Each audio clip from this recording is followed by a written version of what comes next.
हो जाए, भगवान न करे ऐसा कुछ हो जाए, तो उसके लिए भी इनका तैयारी होता है। इसलिए करो, एक डिपार्टमेंट नहीं होता है, इसमें हेल्थ वाले, फायर ब्रिगेड वाले, पुलिस के होते हैं, इरिगेशन वाले हो गए, फ्लड वाले हो गए, बहुत सारे डिपार्टमेंट होते हैं। शायद 2014 या 2013 में हमने यहाँ पे ब्लड डोनेशन कैंप भी ऑर्गेनाइज करवाया था, छठ पूजा के दिन ही। तो बहुत सारे डिपार्टमेंट होता है सबका से। 3 साल पर रहा था वो, जो ब्लड ग्रुप के चेकअप था वो 3 साल तक यहाँ होता रहा था। अच्छा जी तो देखिए यहाँ पे एक तो पानी, देखिए जितना पानी है दिल्ली में शायद वजीराबाद के आगे अवेलेबल है ही नहीं। और पानी कितना क्लीन है, बिल्कुल आप 5-6 फुट अंदर तक देख सकते हैं कि कुछ अगर कॉइन भी डालोगे ना तो वो दिखेगा। ठीक है, इसमें बैरिकेटिंग कर करके कमर भर तक के लिए जहाँ पे है वहाँ पे पूजा के लिए बनाया जाएगा, और उसके पीछे कोई नहीं जा सकते हैं, वो पूरा बैरिकेटिंग कर दिया जाएगा।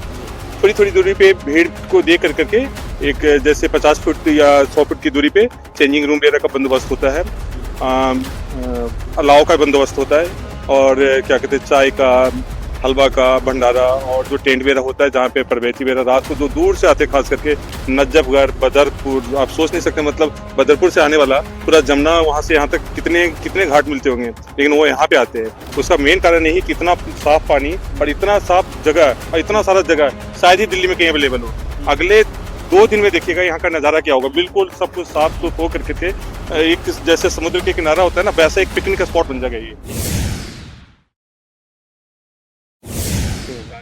नमस्कार दोस्तों, मेरा नाम नीतीश कुमार है। एक बार फिर से एनके रियल फैक्ट चैनल में आपका स्वागत है। और आज जो हम जमुना घाट के ठीक किनारे पर आ गए हैं, और ये करामनगर समिति, छठ पूजा करामनगर समिति के यहाँ पे अध्यक्ष जी हैं, और यहाँ पे उनके द्वारा जो जिस तरीके से यहाँ पे छठ घाट लगता है, और हर साल जिस तरीके से छठ को मनाया जाता है, महापर्व जिस तरीके से मनाया जाता है, तो उन्हीं सब चीजों को लेकर के, यहाँ पे तैयारियों को लेकर के इनसे सवाल जवाब करेंगे। क्योंकि देखा यहाँ पे अगर मैं बात करूँ तो ये सारा जो, अगर मैं एरिया दिखाना चाहूँ, एक बार उधर दिखा दीजिएगा, ये सारा जो है पूरा यहाँ पे टेंट को लेकर के, चाहे उसके अलावा जो है चेंजिंग रूम, ये सारी चीज जो तैयारियां होती है उन सब चीजों को लेकर के यहाँ पे इनसे सवाल करेंगे। और गाइडलाइंस को लेकर के क्या क्या गाइडलाइंस गवर्नमेंट की तरफ से जारी करी गई है, तो आइए सीधा उनकी तरफ चलते हैं। सर, आपका हमारे चैनल पे स्वागत है। धन्यवाद। सर, एक बात बताइएगा कि जिस तरीके से अभी तैयारियों को लेकर के, जिस तरीके से यहाँ पे अभी प्रशासन ने क्या कोई गाइडलाइंस जारी करी है यहाँ पे? अगर गाइडलाइंस जारी भी किए तो हमारे पास तो नहीं मिला है, हमें कुछ कोई गाइडलाइंस नहीं मिली है। हाँ, जो सपोर्ट की बात है और जो तैयारी है, तैयारी तो बहुत भव्य होने वाला है। शायद इससे पहले दिल्ली में कभी ऐसा हुआ ही नहीं हुआ होगा। और जो एडमिन हो गए अपने, बहुत सारे इसमें डिपार्टमेंट की भागीदारी होती है, बहुत सारे, तो उन सबके से कोऑर्डिनेशन अब शुरू हो चुका है। और देखते हैं आगे चल करके धीरे धीरे यहाँ पे टेंट वेंट जो भी है सब कुछ अगले। तो अभी क्योंकि देखिए एक चीज और मैं कहना चाहूंगा, अभी जिस तरीके से 4 साल से यहाँ पे छठ नहीं मनाने दिया जा रहा था, उसके बाद में काफी सारे लोगों के माइंड में डाउट भी होगा कि सोनिया विहार का जो छठ है, जो सोनिया विहार के पहले, दूसरे, तीसरे, चौथे पे छठ मनाते थे हर साल, और इस बार नहीं बनना है। तो मैं एक चीज आपको क्लियर कर देना चाहूंगा कि यहाँ पर जो है छठ बनना है, और जो भी चाहे बदरपुर से, रोहिणी की तरफ से, और भी अन्य तमाम जगहों से जो यहाँ पर आते हैं छठ मनाने के लिए, तो आप आ सकते हैं। और उसके अलावा एक सवाल सर मैं आपसे और करना चाहूंगा, पानी को लेकर के, चाहे चेंजिंग रूम्स को लेकर के, इन सब चीजों को लेकर के क्या कोई तैयारी, किस तरीके की तैयारियां यहाँ पे अभी चल रही हैं? देखिए यहाँ पे एक तो पानी, देखिए जितना पानी है दिल्ली में शायद वजीराबाद के आगे अवेलेबल है ही नहीं। और पानी कितना क्लीन है, बिल्कुल आप 5-6 फुट अंदर तक देख सकते हैं कि कुछ अगर कॉइन भी डालोगे ना तो वो दिखेगा। ठीक है, इसमें बैरिकेटिंग कर करके कमर भर तक के लिए जहाँ पे है वहाँ पे पूजा के लिए बनाया जाएगा, और उसके पीछे कोई नहीं जा सकते हैं, वो पूरा बैरिकेटिंग कर दिया जाएगा।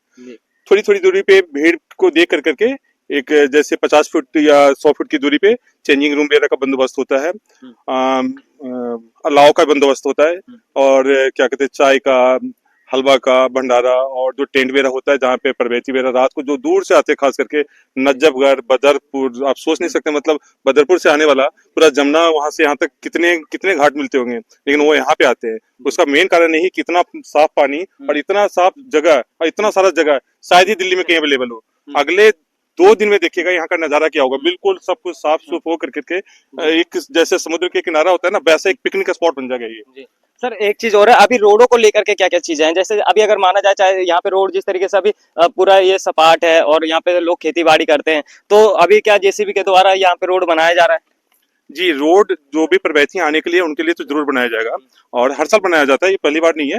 और एक नहीं, कई रोड दिया जाएगा ये। और इमरजेंसी के लिए भी एक्सेसिबिलिटी होती है कि खुदा न खास्ते कभी कुछ हो जाए, भगवान न करे ऐसा कुछ हो जाए, तो उसके लिए भी इनका तैयारी होता है। इसलिए करो, एक डिपार्टमेंट नहीं होता है, इसमें हेल्थ वाले, फायर ब्रिगेड वाले, पुलिस के होते हैं, इरिगेशन वाले हो गए, फ्लड वाले हो गए, बहुत सारे डिपार्टमेंट होते हैं। शायद 2014 या 2013 में हमने यहाँ पे ब्लड डोनेशन कैंप भी ऑर्गेनाइज करवाया था छठ पूजा के दिन ही। तो बहुत सारे डिपार्टमेंट होते हैं सबका से। 3 साल रहे तो भैया 3 साल बाद रहे था वो जो ब्लड ग्रुप के चेकअप था वो 3 साल तक यहाँ होता रहता था। अच्छा जी। तो अब एक बात बताइएगा सर, आपसे भी एक सवाल रहेगा, क्या कार्यकर्ता जिस तरीके से यहाँ पे छठ पूजा समिति करावल नगर के जो कार्यकर्ता हैं, तो उनको क्या एडवाइजरी जारी करी गई है, क्या क्या चीजें आपको बताई गई हैं? बोलो।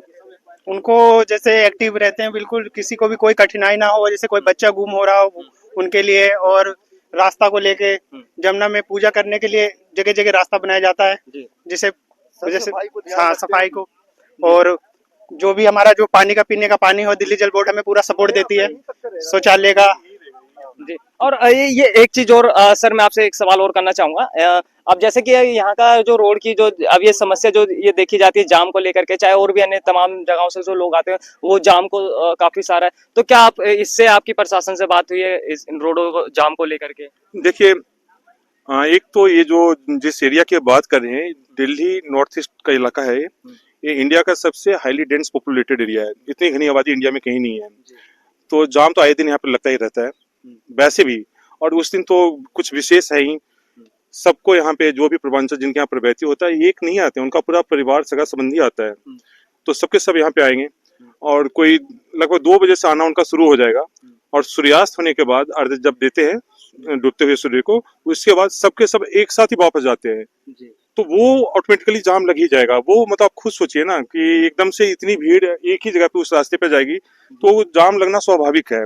हाँ, उससे बचने के लिए कि कहीं जो रोजमर्रा वाले हैं उनको थोड़ी बहुत तो परेशानी होगी, जितनी कम से कम परेशानियां हो उसके ऊपर जो भी व्यवस्था किया जाए वो किया जाए, और इमरजेंसी सर्विस की एक्सेसिबिलिटी हमेशा बनी रहे। वो पिछली सरकार हमें 9 वगैरह भी देती थी कि अगर रोड से नहीं आ जाए तो यहाँ से आ सकते हैं, और मेरे ख्याल से 1 या 2 साल हेलीकॉप्टर वगैरह से भी वो मॉनिटर कर रहे थे।